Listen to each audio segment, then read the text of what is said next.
नमस्कार, आप देख रहे हैं पद्मेश 24/7 कृष्णा सेंडे के साथ। सबसे पहले देखते हैं आज की खास खबरें।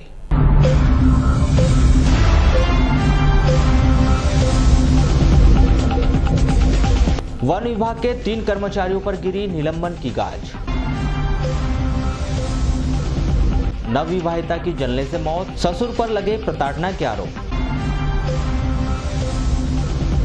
लालबर्रा के सिहोरा के पास सड़क दुर्घटना में एक व्यक्ति की मौत।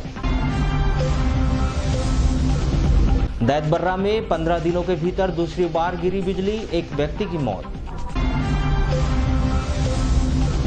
जिले में चमगादड़ों की मौत, स्वास्थ्य विभाग को नहीं मिला अब तक निपाह का अलर्ट। शहर में नो एंट्री के समय में हो सकता है बदलाव। और शनिवार को मौसम में बदलाव, लालबर्रा, वाराणसी, बालाघाट सहित अन्य क्षेत्रों में हुई रिमझिम बारिश। अब समाचार विस्तार से। लांजी तहसील के वारी कक्ष क्रमांक 281-284 में जियो कंपनी के द्वारा बिना अनुमति के वन भूमि से केबल बिछा दिया गया, जिस पर दक्षिण वन मंडल अधिकारी बालाघाट के द्वारा प्रभारी डिप्टी रेंजर जीडी तरोने, बीट प्रभारी इंदिरा गर्ग, वन रक्षक सुनील नेवारे को तत्काल निलंबित कर दिया गया है। आपको बताएं कि इन दिनों जियो कंपनी के द्वारा इस क्षेत्र में केबल बिछाने का कार्य किया जा रहा है। इसी कड़ी में वन भूमि से केबल बिछाने का कार्य किया गया। इस कार्य में वन विभाग की लापरवाही सामने आई, जिसमें 3 कर्मचारी निलंबित किए गए। ससुर की गाली से परेशान होकर एक नवविवाहिता ने स्वयं को आग लगाकर मौत को ही गले लगा लिया। जानकारी के अनुसार रवीना का मायका ग्राम बोडुंदा, थाना किरणापुर का है, जिसने 1 साल पहले शिवम मेश्राम भरवेली निवासी के साथ प्रेम विवाह किया था, जो शादी के बाद से शिवम के परिवार के साथ ही रह रही थी। रवीना को उसके ससुर देवा मेश्राम आए दिन अपशब्द बोलकर परेशान करते थे, जिससे प्रताड़ित होकर रवीना ने स्वयं को आग लगा ली। आपको बताया कि जिला अस्पताल में उपचार के दौरान रवीना की मौत हो गई, लेकिन मौत से पूर्व रवीना ने मरणासन स्थिति में जो बयान दिया है, उसमें यही बात सामने आई है कि रवीना अपने ससुर से बहुत अधिक परेशान थी, जिस कारण उसने कदम उठाया है। पुलिस ने मामला दर्ज कर जांच शुरू कर दी। शहर के बैयर रोड सरेगा बाईपास पेट्रोल पंप के पास 2 मोटरसाइकिल आपस में टकराने से 2 लोग घायल हो गए। दोनों घायल रवि आमाडारे 21 वर्ष ग्राम 40 बोड़ी एवं हेमराज लिल्लारे 48 वर्ष ग्राम पाथरवाड़ा निवासी को इलाज के लिए जिला अस्पताल में भर्ती कराया गया। आपको बताएं कि 15 जून की शाम 5 बजे हेमराज लिल्लारे ग्राम बगदरा अपने घर लौट रहे थे। वहीं दूसरी ओर रवि आमाडारे मोटरसाइकिल से भरवेली से बालाघाट आ रहे थे। इसी दौरान दोनों मोटरसाइकिल आपस में टकरा गई और दोनों घायल हो गए, जिन्हें इलाज के लिए जिला अस्पताल में भर्ती कराया गया है। जटाशंकर त्रिवेदी शासकीय स्नातकोत्तर महाविद्यालय बालाघाट के प्राचार्य डॉक्टर प्रवीण श्रीवास्तव ने बताया कि उच्च शिक्षा विभाग के निर्देशों के अनुसार स्नातक कक्षाओं BA, BSc, BCom आदि के प्रथम वर्ष में प्रवेश की प्रक्रिया रविवार 16 जून को भी जारी रहेगी। स्नातक कक्षाओं के प्रथम वर्ष में प्रवेश के लिए पंजीयन कराने वाले छात्र छात्राएं 16 जून को भी अपने दस्तावेजों का सत्यापन करा सकते हैं। ऑनलाइन प्रवेश प्रक्रिया के संयोजक डॉक्टर अरविंद वासनिक ने बताया कि छात्र छात्राएं मध्य प्रदेश या जिले के किसी भी शासकीय महाविद्यालय से स्नातक प्रथम वर्ष के प्रवेश के लिए किए गए पंजीयन का सत्यापन करा सकते हैं। स्नातक कक्षाओं में प्रवेश के लिए पंजीयन की अंतिम तिथि 16 जून 2019 है और दस्तावेजों के सत्यापन की अंतिम तारीख 17 जून 2019 है। छात्र छात्राएं किसी भी इंटरनेट कैफे या अपने घर से भी ऑनलाइन स्नातक कक्षा में प्रवेश के लिए पंजीयन करा सकते हैं। और जिले के बालाघाट, वाराणसी, बैहर, कटंगी, खैलांजी, लालबर्रा, परसवाड़ा, मलाजखंड, लामता, तिरोड़ी, लांजी, किरणापुर के शासकीय महाविद्यालय में अपने पंजीयन दस्तावेजों का सत्यापन करा सकते हैं। सत्यापन का कार्य रविवार को भी किया जा सकेगा। बीते 1 पखवाड़े से लगातार जिले के भीतर लगातार चमगादड़ों की मौत होते जा रही है, जिस पर स्वास्थ्य विभाग के अधिकारियों ने कहा कि जिले के भीतर डरने की कोई बात नहीं है। चमगादड़ों की मौत पानी की कमी और अधिक गर्मी के कारण हुई है। मध्य प्रदेश के भीतर निपाह वायरस के कोई लक्षण नहीं मिले हैं। आपको बताया कि देश के केरल राज्य निपाह वायरस के कारण चमगादड़ों की मौत हो रही है। हमने जांच नहीं बनाई है, वो तो वेटरनरी डिपार्टमेंट का काम है, उसकी परीक्षण कराना और जानकारी उनकी मृत्यु का कारण जानने का। लेकिन जो है अभी गर्मी बहुत ज़्यादा है, पड़ रही है, तो उससे बंदरों की भी मौतें हो रही हैं और ये पशु पक्षियों के अन्य जो जंगली जानवर हैं उनके भी डेथ्स हो रही हैं। सर, गुना और कुछ अन्य प्रदेशों से अलर्ट जारी कर दिया है सर? नहीं, वो अभी हमारे यहाँ कोई निपाह वायरस जैसी कोई बात नहीं है। केरला में जरूर है वो केस मिले हैं, लेकिन उसके बाहर अभी कहीं नहीं आया। बालाघाट जिले में जिला मुख्यालय के मोती गार्डन और मलाजखंड टाउनशिप में राम मंदिर के पास सैकड़ों की संख्या में चमगादड़ों की मौत हुई है, लेकिन इन मौतों का कारण भीषण गर्मी ही बताया जा रहा है। शहर के भीतर भारी वाहनों की एंट्री का समय बढ़ाए जाने की मांग बीते दिनों चैम्बर ऑफ कॉमर्स और ट्रांसपोर्ट एसोसिएशन ने रखी थी, जिस पर विचार करते हुए आगामी दिनों में यातायात को सुचारू रखते हुए शहर के भीतर भारी वाहन की एंट्री के समय में बढ़ोतरी की जा सकती है। आपको बता दें कि वर्तमान समय में सुबह और शाम और स्कूल के समय भारी वाहन का शहर के भीतर प्रवेश वर्जित है, जिस कारण ट्रांसपोर्टरों ने यह मांग रखी कि यह समय बहुत अधिक है, जिससे उन्हें बहुत अधिक नुकसान हो रहा है। पुलिस अधीक्षक अभिषेक तिवारी ने पद्मेश न्यूज से चर्चा के दौरान बताया कि ट्रांसपोर्टरों की मांग को ध्यान में रखते हुए नो एंट्री के समय को बढ़ाए जाने की योजना बनाई जा रही है। व्यापारी भी प्रभावित न हो और शहर के भीतर से यातायात भी प्रभावित न हो, यहाँ दोनों बातों को ध्यान में रखते हुए पूरी योजना तैयार की जा रही है, जिसे जल्द ही अमल में लाया जाएगा। जिला मुख्यालय से 5 किलोमीटर दूर जागपुर भांडी सहित 5 गांव के किसानों के लिए एक बहुत ही सुखद खबर है कि वर्षों पुरानी और जर्जर हो चुकी नहर का सीमेंटीकरण कार्य किया जा रहा है, जिस कारण आगामी वर्ष में किसानों को दिए जाने वाले पानी पूरी तरह से उपयोग हो सकेगा।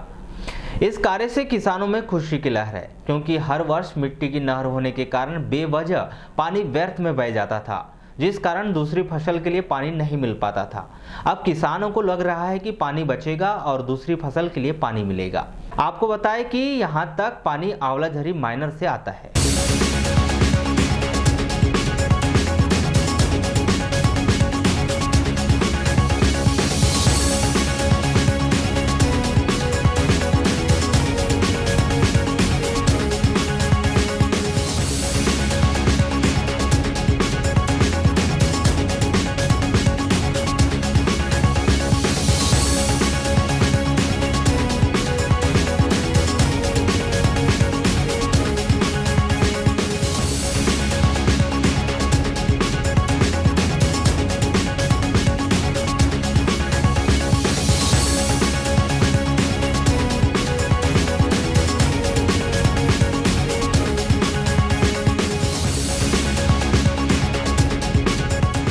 नहर की मरम्मत के बाद अब वहां जागपुर और छिंदी टोला के 2 सैकड़ा से अधिक ग्रामीणों को उसका लाभ मिलेगा।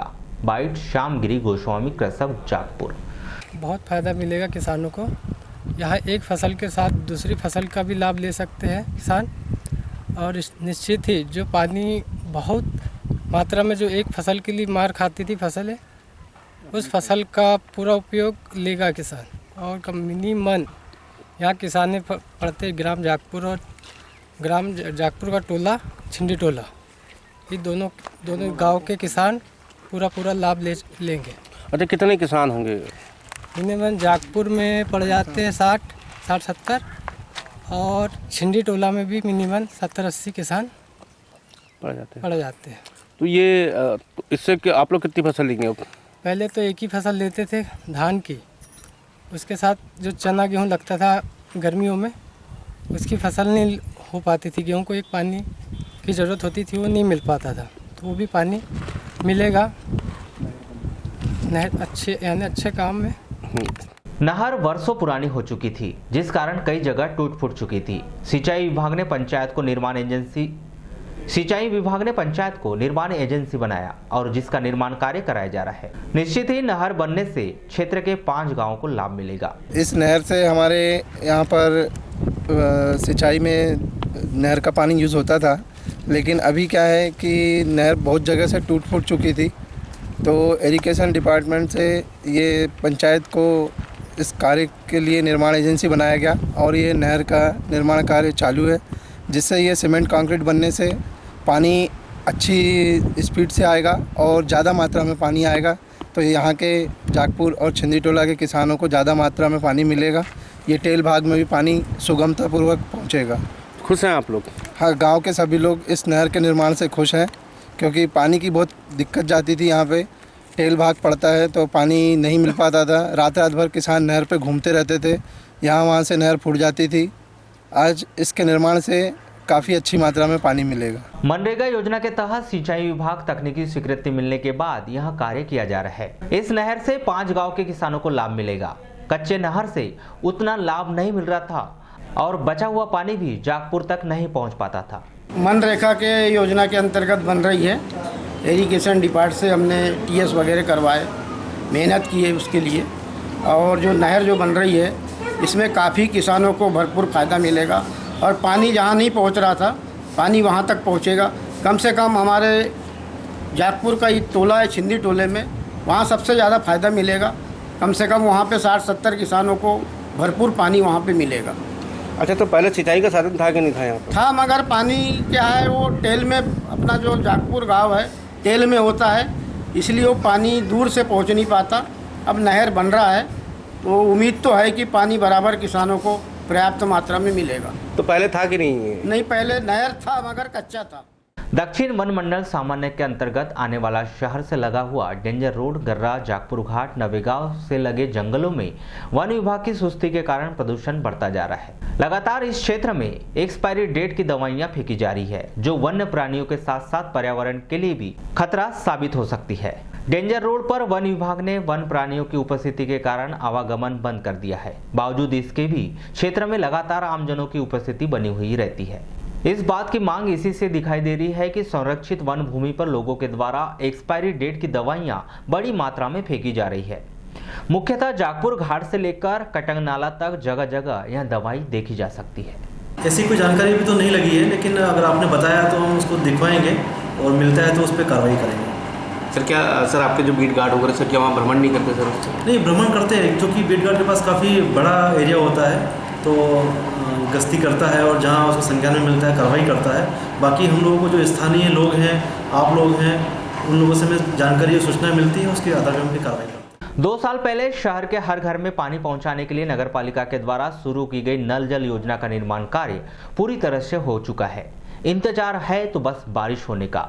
ऐसा इसलिए क्योंकि नगर पालिका को पानी की टंकी और पाइपलाइन सफाई के लिए सैकड़ों गैलन पानी चाहिए, जो वर्तमान में उनके पास नहीं है। इसलिए अब बारिश होने का इंतजार कर रहे हैं, जिसके बाद शहर की नई परियोजना शुरू की जा सकेगी। आपको बताएं कि शहर के 225 किलोमीटर क्षेत्रफल में इसका पाइपलाइन विस्तार किया गया है।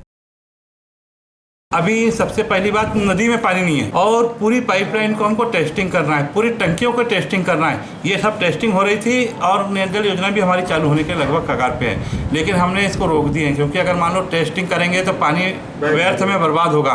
तो हर टंकियों को पूरा फुल भर भर के 2-3 बार देखना पड़ेगा, पानी को फेंकना पड़ेगा, पाइपलाइनों को चेक करना पड़ेगा, तो इसमें पानी का बहुत नुकसान होता था। इस कारण हमने अभी इसको रोक दिए। जैसी बरसात हो जाएगी, नदी में अच्छा पानी आ जाएगा, हम तत्काल इसके टेस्टिंग वगैरह करा करके कुछ एरिया में लगभग आधा बालाघाट आज हम नई पाइपलाइन से देने के लिए सक्षम बैठे हैं, पर पानी ना होने के कारण हम टेस्टिंग के कारण रुके हुए हैं।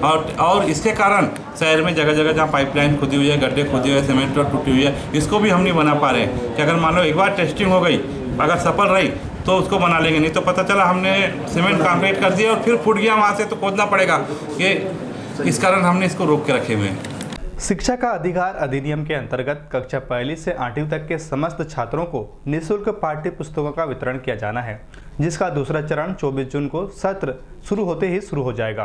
कक्षा 1 से 8वीं तक के समस्त विद्यार्थियों को विषयवार पुस्तकों का वितरण जिले के प्रत्येक शासकीय स्कूलों में संख्या के आधार पर किया जाना है। इन सबके बीच पुस्तक डिपो से अब तक BRC कार्यालय नहीं पहुंची है, जिस कारण BRC कार्यालय में अधिकारियों की परेशानी दोगुनी हो गई है। बावजूद इसके 24 जून से स्कूलों में पुस्तक वितरण किए जाने की बात कही जा रही है। निःशुल्क पाठ्य पुस्तकों का वितरण शासन के द्वारा कक्षा 1 से हमारे द्वारा जो कक्षा 1 से 8वीं तक जितने बच्चे अध्ययनरत हैं, उन समस्त बच्चों को समस्त विषय की पुस्तकें निःशुल्क प्रदान की जाती है, जिसके तहत हमारे विकासखंड में 5 टाइटल को छोड़कर, सिर्फ 5 टाइटल नहीं आए हैं, उनको छोड़कर समस्त पुस्तकें बुक डिपो से आ चुकी है। उन बुकों का परिवहन यहाँ से जनशिक्षा केंद्र स्तर पर किया जा चुका है और आज से जो है हम स्कूल स्तर पर भी शिक्षकों को बुलाकर पुस्तकों का वितरण बच्चों के लिए कर रहे हैं। क्योंकि हमारा जो है नया सत्र जो है प्रवेश उत्सव 17 को मनाना था, लेकिन अब जो है वो 24 हो गया है, नवीन आदेश प्राप्त हुए हैं, तो अब पुस्तकें जो है वो स्कूल स्तर पर जाकर सुरक्षित रखी जाएगी। बंगाल में डॉक्टर पर 200 लोगों द्वारा प्राणघातक हमला करने के विरोध में 17 जून को जिले के सभी डॉक्टर हड़ताल करेंगे। इंडियन मेडिकल एसोसिएशन के सदस्य डॉक्टर पंकज महाजन ने बताया कि 14 जून को डॉक्टरों ने काली पट्टी लगाकर विरोध किया और देश के केंद्रीय स्वास्थ्य मंत्री के नाम ज्ञापन सौंपा। डॉक्टरों की पहली प्राथमिकता है कि हमें सुरक्षा प्रदान की जाए और एक ऐसा एक्ट बनाया जाए इस पर डॉक्टर निर्भय होकर मरीजों की सेवा कर सके। इसमें हमारे इंडियन मेडिकल एसोसिएशन के हेडक्वार्टर दिल्ली से हमें निर्देश प्राप्त हुआ है कि 17 जून सोमवार के दिन हम सुबह 6 बजे से लेकर के दूसरे दिन 18 तारीख को सुबह 6 बजे तक हम स्ट्राइक पर रहेंगे, जिसमें केवल इमरजेंसी सर्विसेज और कैजुअल्टी सर्विसेज दी जाएगी, बाकी कोई भी काम नहीं किए जाएंगे। इसमें हमारे मध्य प्रदेश के चिकित्सा संघ जो बालाघाट का ब्रांच है, उन्होंने हमारे को समर्थन दिया है और वे भी काली पट्टी बांध करके इसका हमारे समर्थन में रहेंगे। तो क्या सर ऑफिस अपने चैम्बर में आप बैठेंगे या नहीं बैठेंगे आपको? नहीं, हम बैठेंगे अपने चैम्बर में, हम बैठेंगे, है ना, हम आएंगे, हम अपने चैम्बर में बैठेंगे और सिर्फ इमरजेंसी सर्विसेज देंगे। मध्य प्रदेश शासन द्वारा योजना एवं आर्थिक सांख्यिकी विभाग के अंतर्गत 2014 में ऑनलाइन परीक्षा कराकर मेरिट के आधार पर 6,603 सर्वेक्षण सहायकों की चयन कर चॉइस फिलिंग द्वारा नगर निगम, नगर पालिका, नगर पंचायत में नियुक्त कर 2011 से 2016 तक के आय व्यय का बजट का संकलन प्रदान किया जाना था। इसके लिए बाकायदा उनकी परीक्षा आयोजित की गई और भर्ती प्रक्रिया कराई जानी थी, लेकिन आज दिनांक तक इनकी भर्ती नहीं हुई, जिससे सैकड़ों की संख्या में अभ्यर्थी आज भी रोजगार दफ्तरों के चक्कर लगा रहे हैं।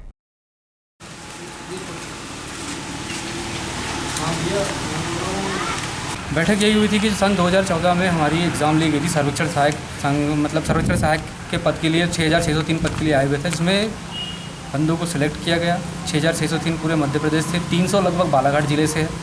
उसमें से 2016 में ट्रेनिंग दी गई। ट्रेनिंग देने के बाद में एक आदेश भी जारी किया गया कि इनको कलेक्टर दर पर और नियमित कार्य दिया जाए, लेकिन अभी तक कोई कार्य नहीं मिला है। उसके बाद में नई सरकार आई कमलनाथ जी की, तो हमने उनको भी अपने भोपाल तक भी बात रखी गई।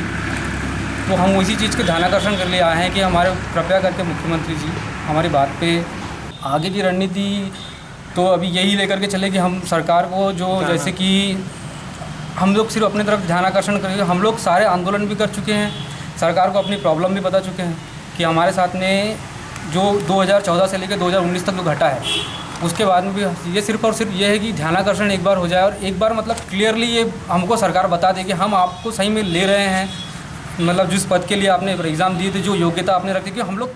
अभी 2 दिवस पहले हमने सर्वेक्षण सहायकों की मांग को लेकर मुख्यमंत्री जी का ध्यान आकर्षण कराया था। इनसे 2 ही लोग मतलब बैठक में आए थे। इसके बाद जैसी खबर पहुंची आप लोग के माध्यम से, आज 10 लोग उपस्थित हुए और ज़िले में ऐसे 300 सर्वेक्षण सहायक उत्तीर्ण होने के क्या रणनीति बनाई जाएगी? अब रणनीति तो यह है कि हमारी जो पूर्व सरकार द्वारा इनके साथ जो बेरोजगारी के साथ जो छलावा की जा रही है, इसको हम वर्तमान सरकार से मांग करेंगे कि ये सब छलावा हटाते हुए इनकी नियुक्ति की जाए और ये वचन पत्र नहीं, आपकी ये दायित्व है कि इनकी नियुक्ति करते हुए इन बेरोजगार युवाओं को आप रोजगार दें।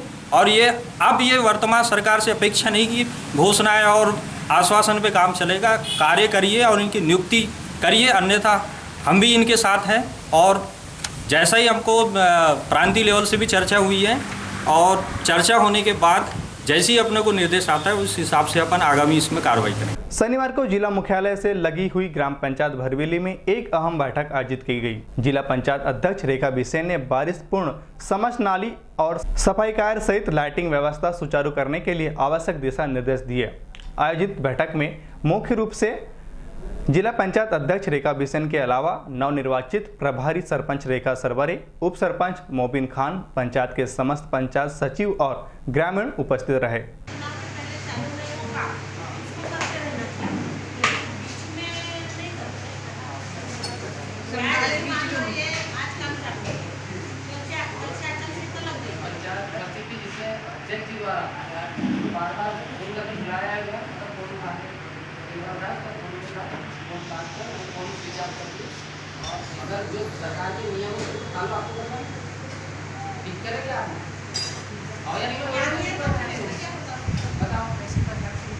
आज जो बैठक आहूत की गई है, पूर्व सरपंच जिला पंचायत द्वारा कार्रवाई कर पद से पृथक किया गया था 3 तारीख को। उसी कड़ी उस पद को जो रिक्त पड़ा था उसकी भरपाई करते हुए अनुसूचित जनजाति महिला से ही सरपंच के पद पर निर्वाचन प्रक्रिया जनपद के आदेश अनुसार सचिव महोदय की अनुमति से की गई, जिससे रेखा सरवरी जी यहाँ पे सरपंच पंचों के द्वारा नियुक्त की गई, मैंडेट देकर, वोट देकर। उसी कड़ी पे ग्राम पंचायत के विकास कार्यों को आगे किस प्लान से किया जाए करके आज बैठक आहूत की गई थी। जो हरवेली में जैसे देखा जाए कि अब बरसात का दौर शुरू होने जा रहा है, कचरा पड़ा हुआ है, कुछ वार्डों में लाइट बंद है, इन सभी को लेकर गांव हित में, जनहित में क्या अच्छे कार्य करें करके आज ये बैठक आहूत की गई थी। इस बैठक में माननीय आज हमारे बीच में जिला पंचायत अध्यक्ष मैडम रेखा बिसेन जी भी यहाँ उपस्थित हुई थी। हम सभी के निवेदन पर भी कि आप भी आए और हमारे मध्य प्रदेश उच्च शिक्षा विभाग के अंतर्गत समस्त शासकीय अशासकीय महाविद्यालय में सत्र 2019-20 में प्रवेश प्रक्रिया 10 जून से निरंतर चल रही है। शहर के जटाशंकर त्रिवेदी महाविद्यालय में सैकड़ों विद्यार्थी के द्वारा प्रतिदिन अपना नामांकन और सत्यापन कराया जा रहा है। शहर के कमला नेहरू कन्या महाविद्यालय में नामांकन प्रक्रिया के लिए बहुत अधिक अव्यवस्था देखी गई है। छात्राओं को लंबी कतार में खड़े रहकर अपनी बारी का इंतजार करना पड़ रहा है। छात्राओं के लिए महज 3 काउंटर सबसे बड़ी परेशानी का कारण बताया जा रहा है। जिले की अग्रणी संस्था जटाशंकर त्रिवेदी कॉलेज के प्राचार्य डॉक्टर प्रवीण श्रीवास्तव बताते हैं कि जिन्हें भी हमारी संस्था में एडमिशन लेना है वह अपने निकटतम महाविद्यालय से एनओसी लेकर पहुंचे, जिससे उन्हें प्रवेश देने में कोई परेशानी ना हो। आपको बताएं कि इस समय जिले की सभी छात्रों को पीजी कॉलेज में पढ़ने की होड़ लगी हुई है। वहीं अपने निकटतम कॉलेज में छात्र एडमिशन के लिए इच्छुक दिखाई नहीं दे रहे हैं। कि पीजी कॉलेज बालाघाट में इस समय 538 विद्यार्थी सत्यापन कर चुके हैं और यदि जिले की स्थिति अपन देखें तो कुछ 1663 विद्यार्थियों ने आवेदन करके सत्यापन कार्य पूर्ण कर लिया। इसकी लास्ट डेट जो है पोर्टल पे फॉर्म भरने की तारीख 16 है और सत्यापन की तारीख 17 तारीख को भी जून शाम को 7 बजे तक। मौसम विभाग के पूर्वानुमान के अनुसार 13 से 16 जून के बीच होने वाली प्री मानसून का प्रभाव जिला मुख्यालय में दिखाई दिया। सुबह से आसमान में छाए काले बादल दोपहर 4 बजे बारिश के रूप में बदल गए। नगर मुख्यालय में हल्की बारिश हुई, वहीं तेज हवाओं के कारण लोगों को गर्मी से राहत मिली, जिस कारण दोपहर में ही बाजारों में अच्छी खासी भीड़ दिखाई देने लगी।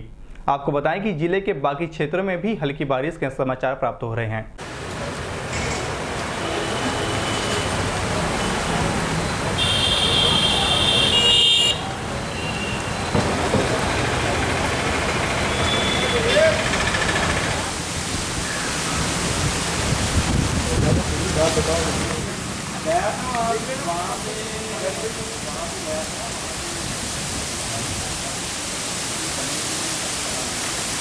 शासन के निर्देशों के तहत जिले भर में दस्तक अभियान के तहत एएनएम एवं स्वास्थ्य कर्मियों के द्वारा आंगनवाड़ी केंद्र के माध्यम से बच्चों को विटामिन ए की दवा पिलाई जा रही है।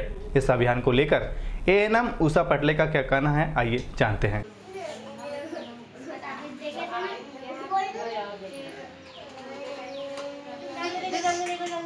ये देखो पकड़ना ही पड़ता है, थोड़ा सा पकड़ना ही पड़ेगा, हल्का सा। और हर केंद्र में एक साथ वो केंद्र में जाके करते हैं, इसलिए ज़्यादा। ये जो दवाइयाँ हैं ये विटामिन ए का वो है, सिरप है बच्चों के लिए, आयरन सिरप है साथ में, और ORS का ये अभी जो अभियान चल रहा है हमारा 10 जून से लेकर के, और ये जो है वो 15 जुलाई तक चलेगा। 1.5 माह का अभियान है हमारा, दस्तक अभियान करके। इसमें जो है बच्चों को जो 9 माह से 6 या तो 6 माह तक के लेना है, और खासकर जो 9 माह से लेके 5 साल तक के बच्चे हैं इन लोगों को स्पेशल जो है वो पिलाना है, तो विटामिन ए की दवाई। और ये विटामिन ए की जो दवाई है इसमें बच्चों को जो है सबसे पहले तो इनकी बीमारी जो आँखों में जो रतौंधी जो कम दिखता है, इस बीमारी की सबसे पहले इससे रोकथाम होती है। दूसरा, बच्चों में जो है ब्लड की कमी भी जो है पूरी करती है ये दवाई, और बच्चों में डायरिया होने से भी बचाता है। तो ये इसके विटामिन ए के ऐसे फ़ायदे हैं, बहुत से बच्चे कुपोषित नहीं होते। उसी के साथ ही आयरन सिरप भी बच्चों को जो कम वजन वाले हैं, बच्चों का वजन बढ़ता है, भूख बढ़ता है, बच्चों में खून की कमी नहीं होती, इसलिए इसमें आयरन सिरप भी देना है। All India counselling of technical education के निर्देशों के तहत करीब 4 माह पूर्व शासकीय पॉलिटेक्निक कॉलेज में कॉलेज के छात्रों के लिए फीडबैक मशीन लगाई गई थी, लेकिन छात्रों को इस संदर्भ में जानकारी न दिए जाने के कारण यह मशीन औचित्यहीन हो गई। इस संदर्भ में स्कूल के छात्रों ने बताया कि उन्हें फीडबैक मशीन की जानकारी न दिए जाने के कारण वे उसका उपयोग नहीं कर पाए। वहीं इस मामले में कॉलेज के प्राचार्य श्री सिंघई ने क्या कहा, आइए जानते हैं। किए ना तो दिख जाएगा। हाँ, जैसे आप मैंने किया अभी है ना, इसके बाद आप कर दो।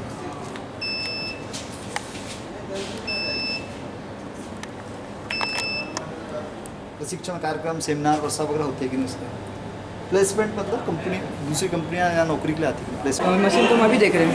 अच्छा, इसके पहले आपने नहीं देखा? इसके पहले हमने नहीं देखी इसके पहले। अच्छा, क्या उपयोग होता है? कभी किसी शिक्षक ने या टीचर ने आपको जानकारी दी? इसके बारे में कोई जानकारी अभी तक हमको नहीं, जानकारी नहीं दी गई है। तो क्या लगता है आपको, फीडबैक मशीन के बारे में आपको जानकारी दी होती तो आप इसका उपयोग यूज़ करते कि नहीं? हाँ, अगर कुछ जानकारी हमको इसके बारे में मालूम होता तो हम इसका यूज़ करते। तो आपको जानकारी नहीं है? नहीं, जानकारी नहीं। उपयोग तो नहीं किया लेकिन जानकारी मिली है। तो कभी आपने जैसे कुछ ऐसी समस्या होती है तो क्या उसके बारे में कभी फीडबैक में कोई पैटर्न दवाई है या फिर किसी शिक्षक ने इस बारे में आपको जानकारी दी? किसी ने नहीं? फीडबैक मशीन लगाई गई है आपकी सुविधा के लिए कि आपको किसी प्रकार की दिक्कतें ना हो, यदि दिक्कतें हैं तो आप उसमें अपना फीडबैक दे सकते हैं। तो कभी आपने यूज़ किया है उस मशीन को? कभी देखा है उस मशीन को? किसी शिक्षक या प्रिंसिपल ने आपको उसकी जानकारी नहीं? सभी संस्थानों को AICTE मानदंड के अनुसार पूरे करने के अनुसार संस्था के कर्मचारियों, छात्रों एवं जो भी संस्था से संबंधित लोग हैं उनका फीडबैक प्राप्त करना कंपलसरी कर दिया गया है AICTE मानदंड में। तो all India council of technical education है, उन्होंने किया कि भाई सभी जो संस्थान के स्टेक होल्डर्स हैं उनका फीडबैक प्राप्त करके संस्था को सुचारू रूप से चलाने के लिए उनका फीडबैक प्राप्त किया जाए। तो उसके लिए हमने एक मशीन लगाई हुई है, तो उसमें फीडबैक मिलता है जो हम कंप्यूटर से देख लेते हैं किसने क्या फीडबैक दिया। तो उसके अनुसार शासकीय कमला नेहरू गर्ल्स कॉलेज की सहायक प्राध्यापिका सरोज एस घोड़ेश्वर ऑनलाइन ठगी का शिकार हो गई, जिनके 2 अलग अलग खातों से करीब 90,000 रुपए निकाल लिए गए। जिसकी जानकारी लगने पर उन्होंने कोतवाली पुलिस पहुंचकर साइबर सेल के पास लिखित शिकायत की। इस संदर्भ में सहायक प्राध्यापिका श्रीमती घोड़ेश्वर ने कहा कि जब बैंक से उनका चेक वापस आ गया तब उन्हें इस घटना की जानकारी मिली। उन्होंने कोतवाली में लिखित शिकायत दर्ज कराई है। इस मामले की कोतवाली पुलिस के द्वारा जाँच की जा रही है। घटना के बारे में तो मुझे तब पता चला जब मैंने चेक डाला था इलाहाबाद बैंक में और वो बाउंस हो गया और उनका मुझे फ़ोन आया कि मैडम आपका चेक वापस आ गया, आप आके ले लीजिए करके। कब फ़ोन आया था? ये आया था 11 तारीख को, 11/6/2019 को शाम को 5 बजे उनका फ़ोन आया। तो मैं तुरंत ही गई उनके पास कि बात क्यों चेक वापस आया मेरा करके। तो उन्होंने बताया, मैं बोली कारण बताओ कि क्यों वापस आया। तब उन्होंने बताया कि आपके बैंक में पैसा नहीं है। तो मैं बोली सर ऐसे कैसे हो सकता है, पैसा है तो ही तो मैंने दिया है।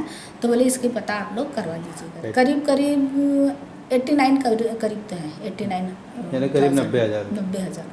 अच्छा, इसकी शिकायत आपने करवा चुके हैं? हाँ, दोनों बैंकों में भी, इलाहाबाद बैंक बालाघाट और स्टेट बैंक बालाघाट। पूरी शिकायत जो किया है मैंने उसकी पूरी जांच पड़ताल होगी तो ही पता चल पाएगा कि किस प्रकार से अकाउंट से पैसे निकले हैं, किसके द्वारा निकाल गए हैं। जनपद पंचायत खैरलांजी के अंतर्गत दैतबर्रा पंचायत में 15 दिन के भीतर एक बार फिर बिजली गिर गई, जिससे घटना में एक व्यक्ति की मौत हो गई। पूरा घटनाक्रम इस तरह से है कि शनिवार को दैतबर्रा के तालाब के निकट लकड़ी चुन रहे मानसिंह कोल्हे 38 वर्ष और उसकी पत्नी ओमकल्ला कोल्हे पर आकाशीय बिजली गिर गई, जिसमें मानसिंह की घटनास्थल पर ही मौत हो गई। वहीं ओमकला का वाराणसी सिविल अस्पताल में इलाज चल रहा है। जानकारी के अनुसार शुक्रवार को अचानक मौसम बदला। इस दौरान खेत में काम कर रहे कोल्हे दंपति पर अचानक बिजली गिर गई। स्थानीय लोगों ने 108 की मदद से सिविल अस्पताल पहुंचाया गया, जहां ओमकला का इलाज चल रहा है। आपको बताएं कि पिछली बार भी तालाब के पास ही बिजली गिरी थी, इस बार भी तालाब के पास ही बिजली गिरी है। 108 की मदद से दैतबर्रा से पति पत्नी को इलाज के लिए लाया गया है, जिसमें पति मानसिंह की मौत अस्पताल लाने से पहले ही हो गई थी। वहीं पत्नी ओमकला का इलाज चल रहा है। अभी 108 से दैतबर्रा से 2 लोगों को लाया गया है, पति पत्नी है दोनों। जो पति का नाम है मानसिंह और पत्नी का नाम है ओमकला। तो बताया गया है कि बिजली गिरी है इनके यहाँ पे खेत में। मैंने जांच करने पर पाया कि जो मानसिंह है वह उसकी मृत्यु पूर्व में ही हो चुकी है। यहाँ पे उसको मृतावस्था में लाया गया है और पत्नी जो ओमकला है वो स्वस्थ है और घबराई हुई है, थोड़ा सा उसका उपचार चल रहा है। दैतबर्रा में बीते 15 दिनों के भीतर यहां दूसरी बार बिजली गिरी है। पिछली बार घटना में 2 लोगों की मौत हो गई थी, इस बार 1 की मौत हुई है। बिजली गिरने से 1 की मौत हो गई और 1 घायल है। उसके हिसाब से और पहले 1 हफ्ता पहले या 15 दिन पहले और ऐसी बिजली गिरी थी, उसके हिसाब से 2 आदमी मर चुके थे, 2 घायल थे। और अभी की स्थिति में 1 की तो दवा चल रही है और 1 तो मौत हो चुका है। कहाँ पे गिरी बिजली? खेती में। खेत में क्या करने गए थे? लकड़ी के लिए गए थे। लकड़ी के लिए गए थे जी। फिर आपको कैसे पता चला कि जी फ़ोन किए उन्होंने। फ़ोन किए तो आप गए फिर? जी हम गए, 2-4 आदमी जैसे तैसे उठा के उनको ला के इधर ला के फिर गांव में आता पता चला, उसके हिसाब से फिर एम्बुलेंस को फ़ोन किए, एम्बुलेंस आई और एम्बुलेंस के हिसाब से इधर आए। कहाँ पे? कैसे क्या गिर गई? आप कहाँ गए थे? आप खेत गए थे, किसके साथ?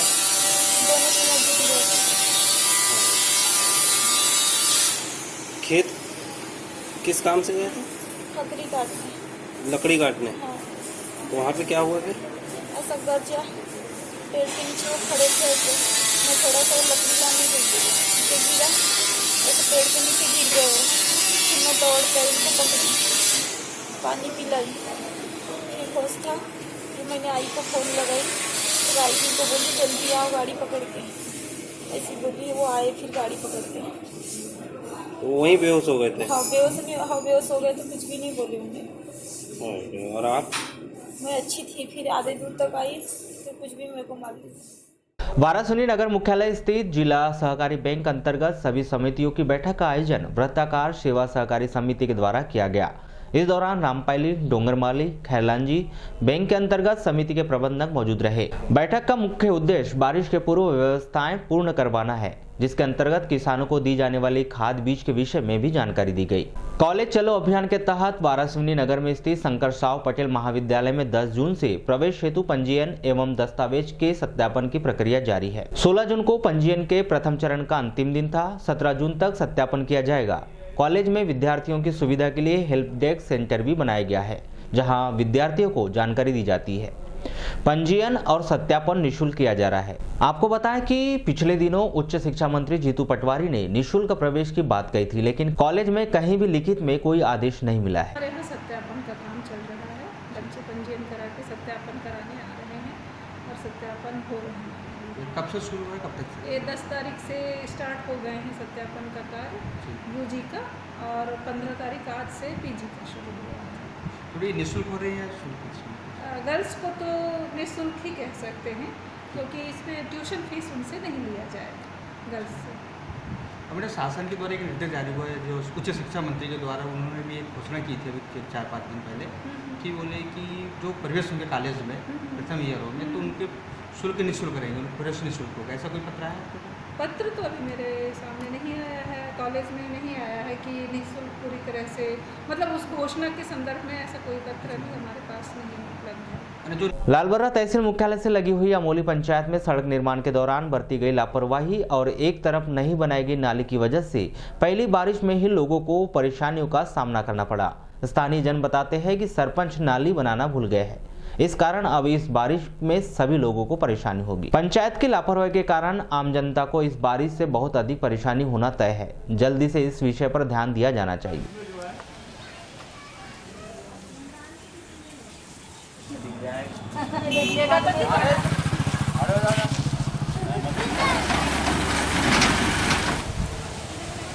यहाँ पर नाली नहीं है। यहाँ पर सरपंच को कई बार बताए, नाली नहीं है। ये देखो ना, आप दिख रहा है यहाँ घर के सामने पूरा पानी भरा हुआ रहता है। ये स्थिति अब बार-बार बनेगी बारिश में? बनी रहती है वो, तो उसके आग में दिखता ही नहीं ना सरपंच। ये पूरा पानी उठता है रोड में, कोई ध्यान ही नहीं देते। तो जैसे वो एक साइड से नाली खोद दी गई और एक साइड से नहीं बनाई गई है। नाली बनी च नहीं है यहाँ पर शुरू से। यहाँ से पानी हम खोद के खुद ही ये करते हैं। बरसात में ज़्यादा पानी होता है तो रात में ये करना पड़ता है, घर में भर जाता है पानी। पूरा खोद के वहाँ से निकालते तो पूरा तालाब में जाता है। लालबर्रा के शिहोरा में बाइक फिसलने से एक व्यक्ति की मौत हो गई, जानकारी के अनुसार मेघ सिंह राय बालाघाट से केवलारी गैस का सिलेंडर लेकर जा रहे थे। इसी दौरान अचानक लालबर्रा के सिहोरा के निकट ढाबे के पास बाइक फिसल गई और गाड़ी में बंधा हुआ सिलेंडर मेघ सिंह के ऊपर आ गिरा। घटना इतनी भयानक थी कि घटनास्थल पर ही उनकी मौत हो गई। सर जा रहे थे, मेरे को पता नहीं चली, गाड़ी से गिर गया। जब मैंने उठ के देखा तो मतलब गिरे पड़े। तो कहाँ से कहाँ जा रहे थे आप? बालाघाट से केवलारी जा रहे थे। जी, किस काम से आए थे? जी, किस कार से आए थे? सिलेंडर ले जाना था सर। जी, तो कैसे कहाँ हुआ ये हादसा? सर गांव का नाम मेरे को नहीं पता, वो कौन सा गाँव? सिहोरा के पास। शनिवार को दोपहर अचानक मौसम बदला और नगर मुख्यालय में रिमझिम बारिश होती रही। इस दौरान लगभग आधे घंटे हुई बारिश के बाद मौसम सुहाना हो गया और लोगों को गर्मी से राहत मिली। आपको बताया कि मौसम विभाग ने 13 जून से लेकर 16 जून के मध्य मानसून बारिश की संभावना व्यक्त की गई थी। इसी अनुमान के तहत यहां बारिश जिले के लालबर्रा, बालाघाट और अन्य क्षेत्रों में देखी गई।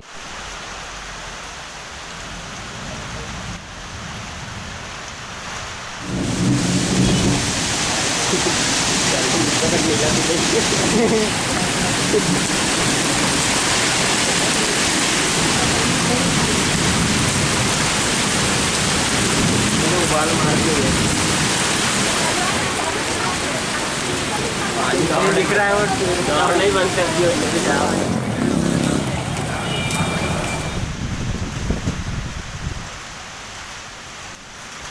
चलते चलते एक नजर आज की खास खबरों पर एक बार फिर।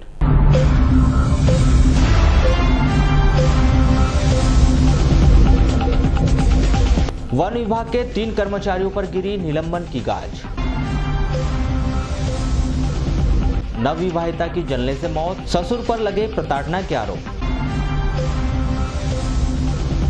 लालबर्रा के सिहोरा के पास सड़क दुर्घटना में एक व्यक्ति की मौत। दैतबर्रा में 15 दिनों के भीतर दूसरी बार गिरी बिजली, एक व्यक्ति की मौत। जिले में चमगादड़ों की मौत, स्वास्थ्य विभाग को नहीं मिला अब तक निपाह का अलर्ट। शहर में नो एंट्री के समय में हो सकता है बदलाव।